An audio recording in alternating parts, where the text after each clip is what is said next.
Peace and blessings upon all of you.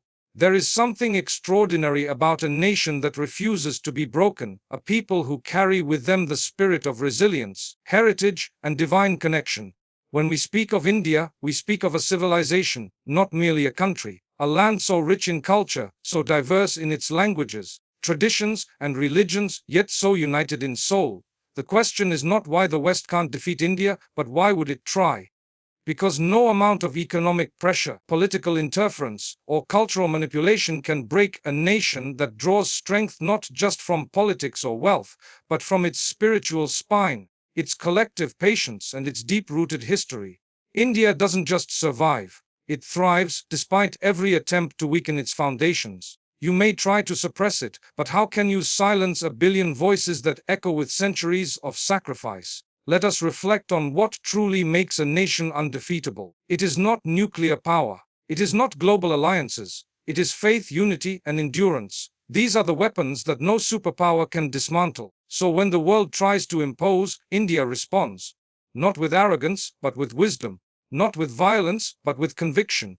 And that is why it cannot be defeated. India's strength is not measured by its military arsenal, its economic growth, or its political influence alone. What truly makes India undefeatable is the spiritual foundation deeply embedded in the hearts of its people. It is a land where prayer is not a ritual but a way of life. From the early hours of dawn, when temples, mosques, churches, and gurdwaras begin to echo with devotion, to the quiet moments of reflection before sleep, spirituality is a continuous thread that runs through the daily life of millions. This spiritual discipline fosters patience, humility, and endurance, qualities that cannot be imposed or replicated by force. In India, spirituality is not confined to religious places. It lives in the homes, in the streets, in the marketplace, and in the hearts of farmers, laborers, scholars, and children.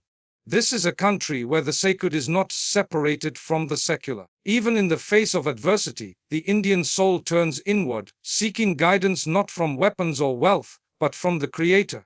This unshakable connection to the divine creates a type of power the world often overlooks. Inner power. Empires throughout history have tried to conquer this land. They came with swords, with trade, with politics, with manipulation. Yet what they often failed to realize is that India cannot be truly colonized in spirit. It may have been occupied physically, but its people remained spiritually undefeated. No external force could destroy the values passed down from generation to generation.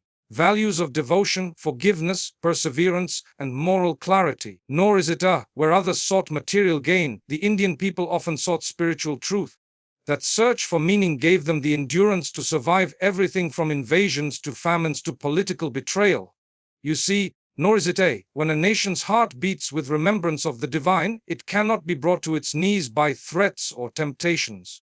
The faith of the Indian people teaches them that life is temporary and ultimate judgment lies with the Creator, not with worldly powers. This understanding allows people to bear hardship with patience and see beyond temporary suffering. And when people are not afraid of hardship, nor is it they become incredibly difficult to defeat. Because the one who has submitted to the will of Almighty fears nothing else. India's spiritual strength also lies in its incredible diversity of belief. It is not a land of one path, but of many. And yet, those many paths often lead to the same essential values: peace, gratitude, humility, compassion, and service. That diversity in faith has not weakened the country. Instead, it has enriched it.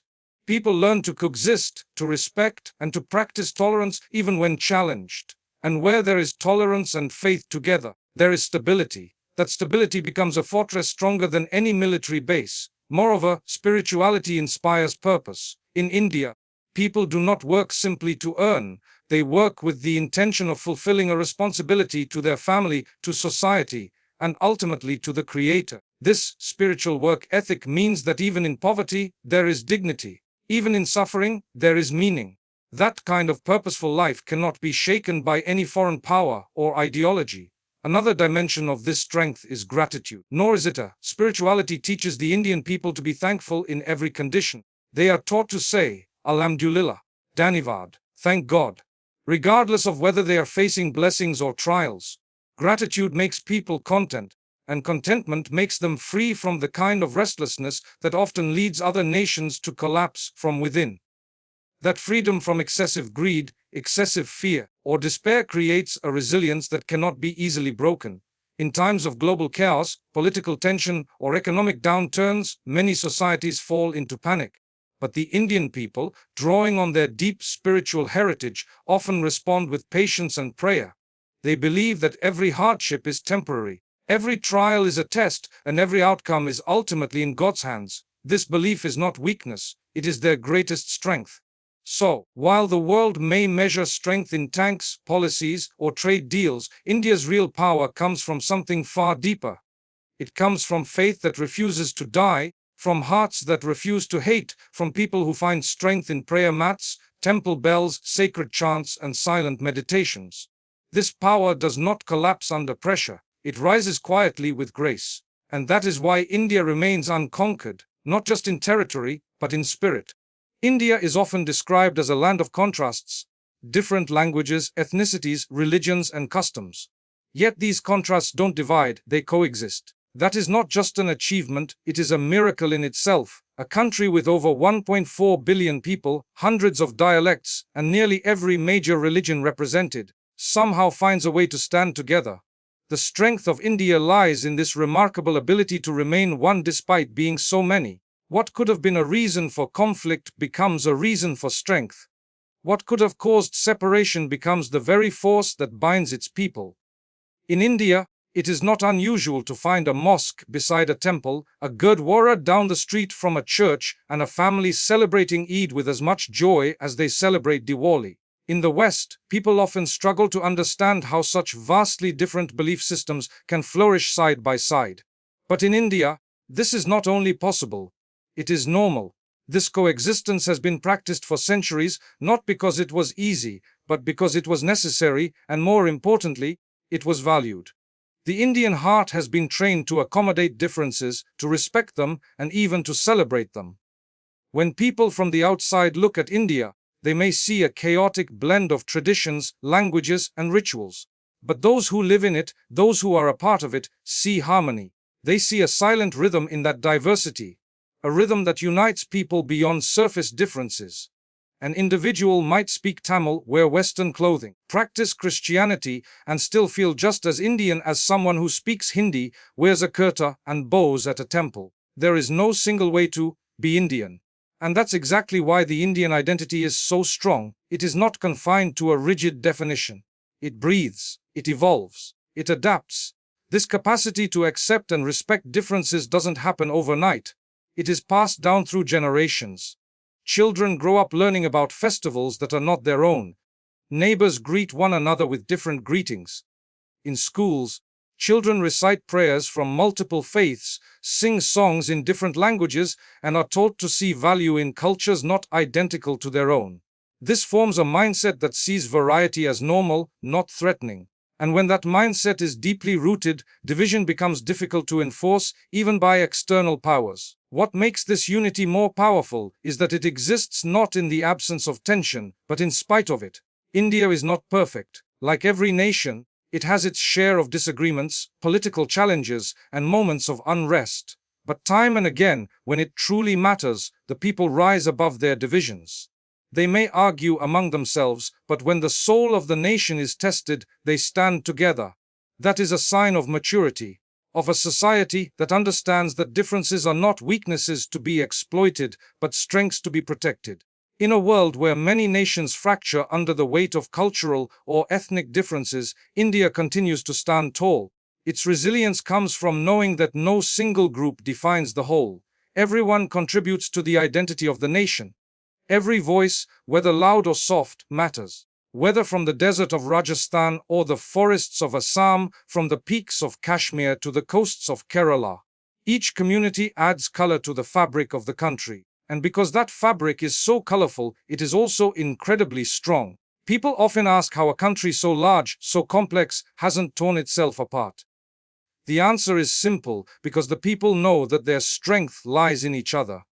They've seen the damage that division can cause. They've tasted the bitterness of colonization, where divide and rule was a weapon, and they've chosen a different path. a path that honors the many, while never forgetting the one nation, many faces, many faiths, one heart. It is this mindset, this collective understanding, that makes India a nation the world cannot defeat. Because while the world often builds walls around difference, India builds bridges. While others try to erase identity to create unity, India allows identity to exist freely and still finds unity. That's not just wisdom, that's strength, that's power. And that is why India continues to inspire, to lead, and to remain undefeated. Not because it is perfect, but because it has mastered the art of being different together. Throughout its long and complex history, India has faced wave after wave of invasions, colonization, and external interference. From the early incursions of the Greeks under Alexander to the invasions by the Huns, Persians, Turks, Mughals, and eventually the British Empire, the Indian subcontinent has been a focal point for conquest. Yet, what makes India remarkable is not that it was invaded, but that it consistently absorbed, adapted, and eventually outlasted those who came to dominate it. Empires that came to control India eventually found themselves being changed by it. Their languages, cultures, and religions were either transformed or assimilated.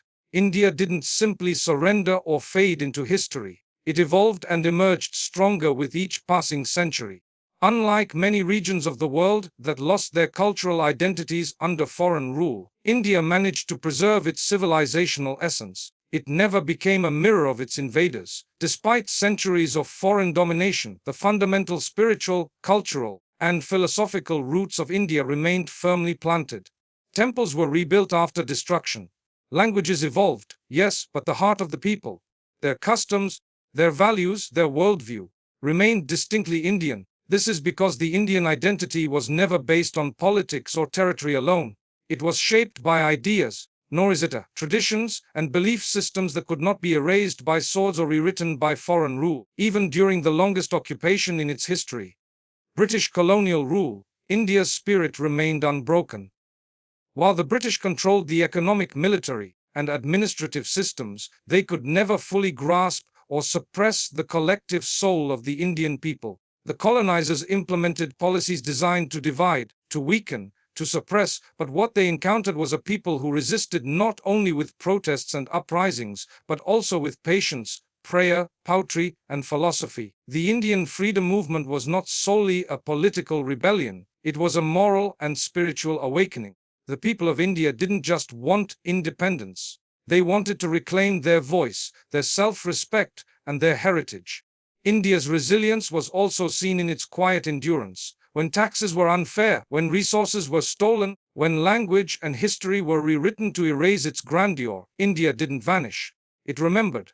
It passed down stories through families. It kept its traditions alive in villages and homes, in folk songs and rituals. Even when formal education was manipulated to make Indians doubt their past, the oral traditions and sacred texts kept the truth alive. The Vedas were memorized, the Quran was recited, the teachings of saints, sages, and scholars echoed through centuries. These weren't just religious practices, they were acts of preservation and resistance. This historical resilience is not about aggression or revenge. It is about the ability to withstand, to rise again, and to continue existing with dignity. It is about patience, faith, and hope. Conquerors came and went, but the Ganges kept flowing. The Himalayas stood tall. The people kept praying, kept working, kept believing. Foreign flags flew, but the Indian spirit was never colonized. What truly sets India apart is that even after being ruled by others, it did not develop a victim mentality.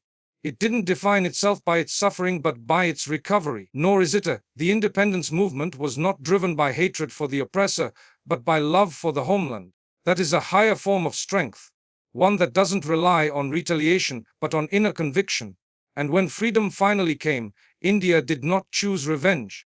It chose democracy. It chose inclusion. It chose the path of peace when the wounds of partition could have easily pushed it toward destruction. The legacy of that resilience lives on today.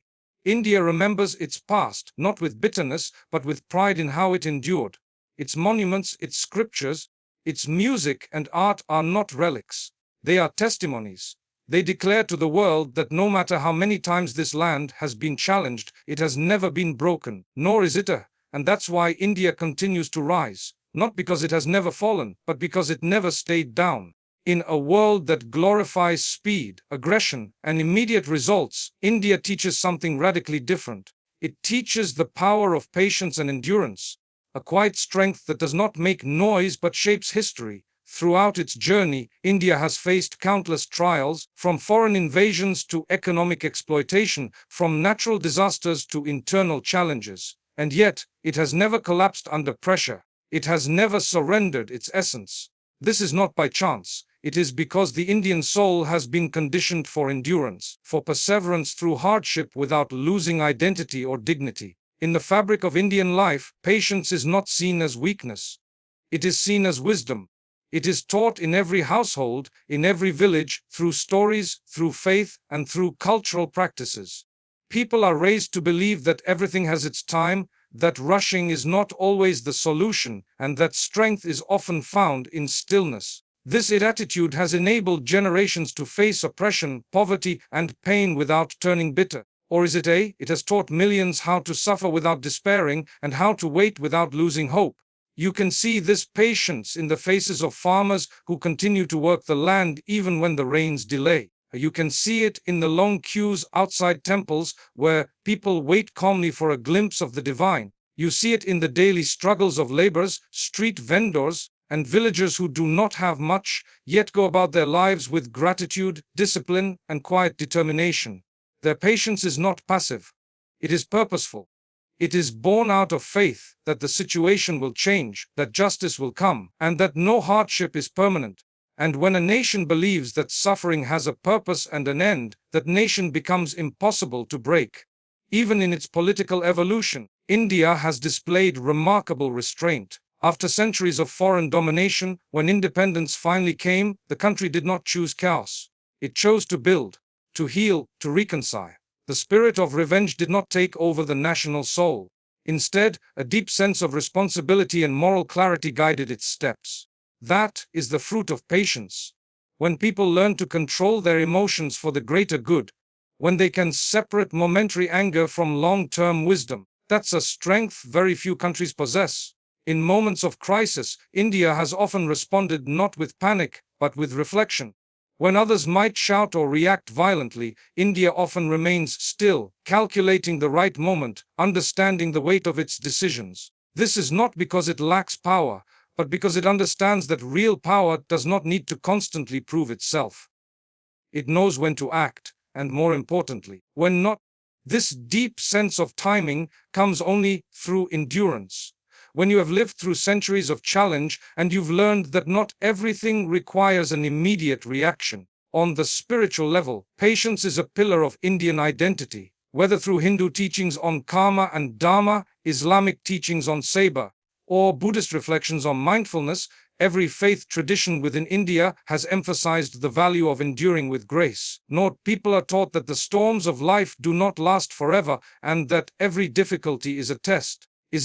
This deeply spiritual understanding turns even suffering into something sacred. And when people believe their suffering has meaning, they do not collapse under it, they grow through it. This endurance is what allows India to continue moving forward even when things seem stacked against it.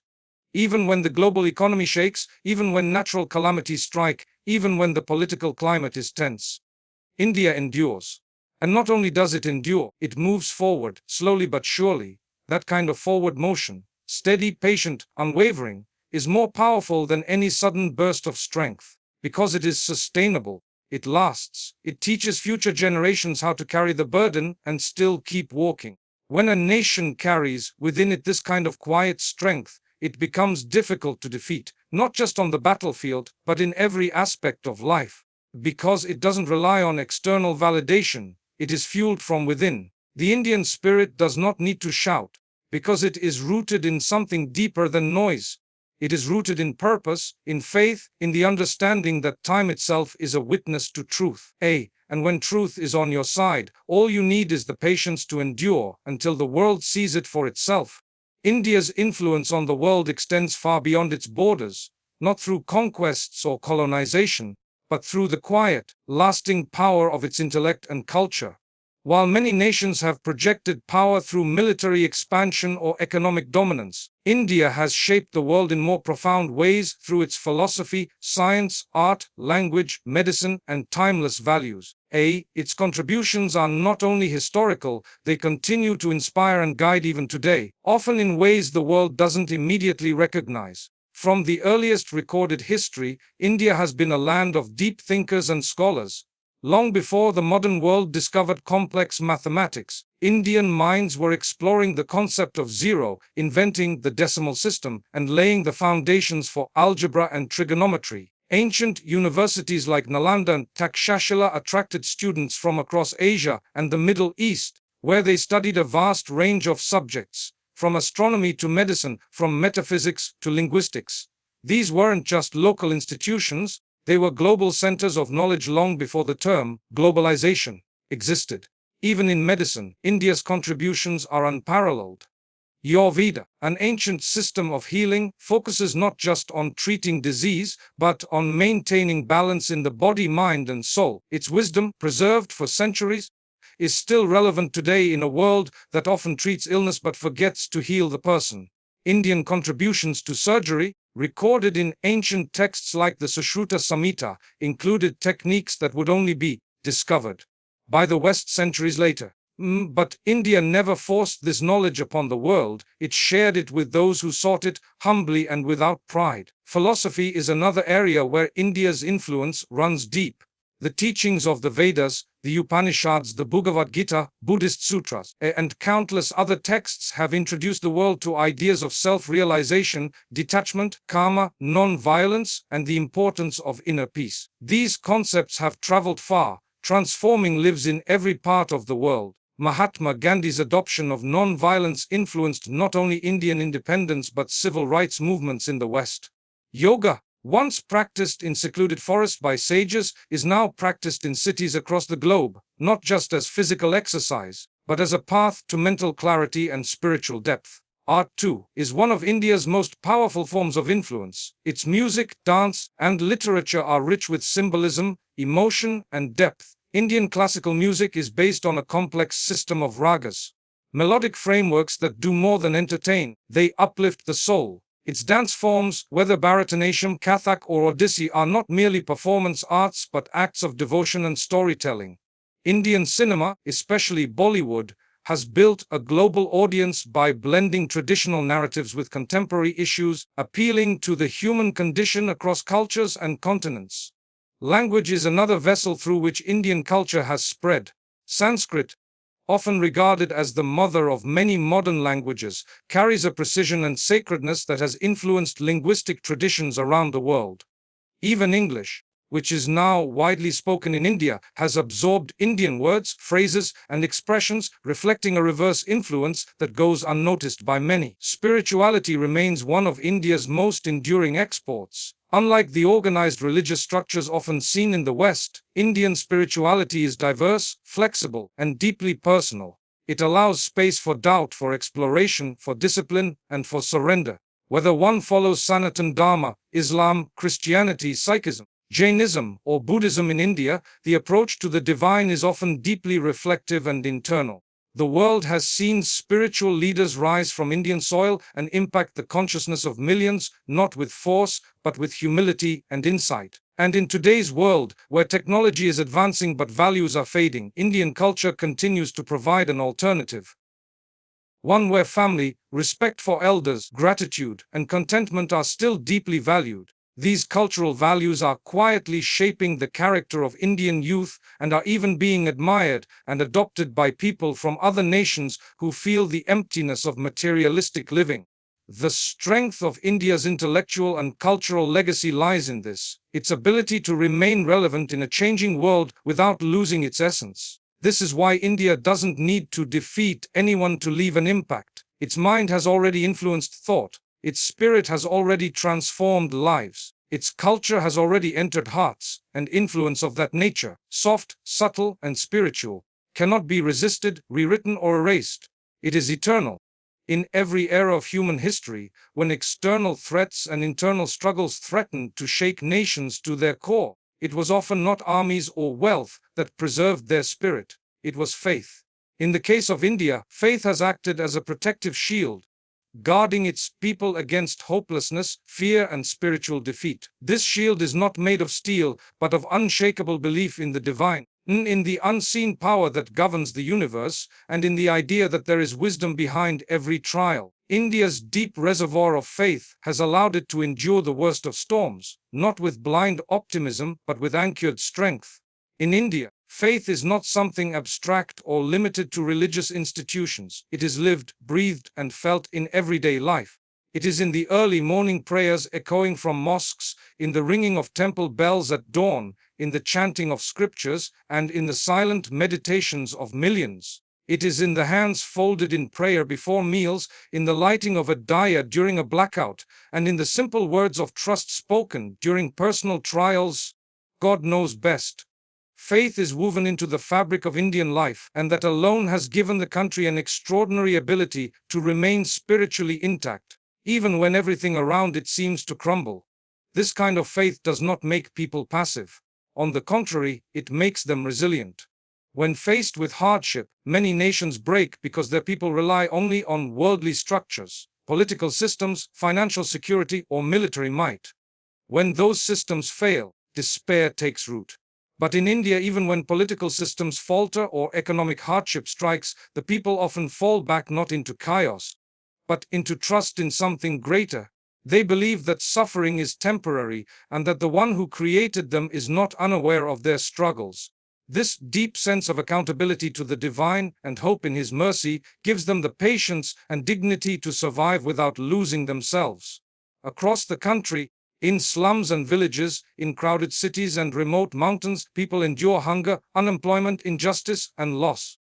Yet, they still rise before the sun to offer prayers. They still share what little they have with neighbors. They still fast. They still give charity. They still ask forgiveness. That kind of faith cannot be shaken by external forces. It forms an inner armor, a shield that guards not just the body, but the soul. It protects people from becoming bitter, from hating blindly, from losing their humanity in the face of pain. Even during major national crises, India has often responded with collective prayers. Whether it is floods, earthquakes, pandemics, or war, the first reaction for many is not panic, but supplication. Houses of worship fill with people seeking protection, healing, and peace. There's a sense of surrender, not to the enemy or to fate, but to God. That surrender brings calm, clarity, and strength. It reminds people that they are not alone. There is always a greater plan, and that justice, if not delivered in this world, will surely come in the next. This belief in divine justice prevents the poison of revenge and resentment from taking root in the soul of the nation. Faith also builds community. In a country so vast and diverse, where people speak different languages and follow different religions, faith has served as common ground. Though the rituals differ, the core values, patience, gratitude, humility, charity, are shared. When people of different backgrounds fast together, mourn together, nourish or celebrate together in the name of God, it creates bonds that go deeper than politics or blood. These spiritual connections become the threads that hold the nation together when division threatens to tear it apart. Moreover, faith in India often teaches contentment. In a world constantly urging people to want more, buy more, and consume endlessly, Indian spirituality often teaches the opposite: to be content with what you have, to detach from materialism, and to trust that what is meant for you will never miss you. This mindset reduces anxiety and strengthens endurance. People are less likely to be shaken by economic downturns or social comparison when they believe that provision is in the hands of the Almighty, and that their worth is not measured by wealth but by character. Generations of Indians have passed down this faith not just through sermons, but through actions.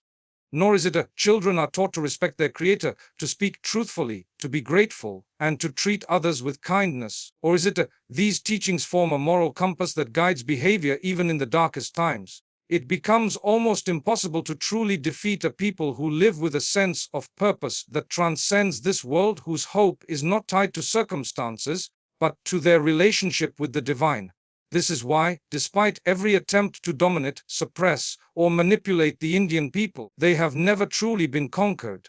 Because faith cannot be chained, it cannot be censored, it cannot be stolen, And as long as that faith remains alive in the hearts of the people, no external power, no matter how advanced or influential, can truly bring them down. Their real shield is invisible to the world, but invincible in its power.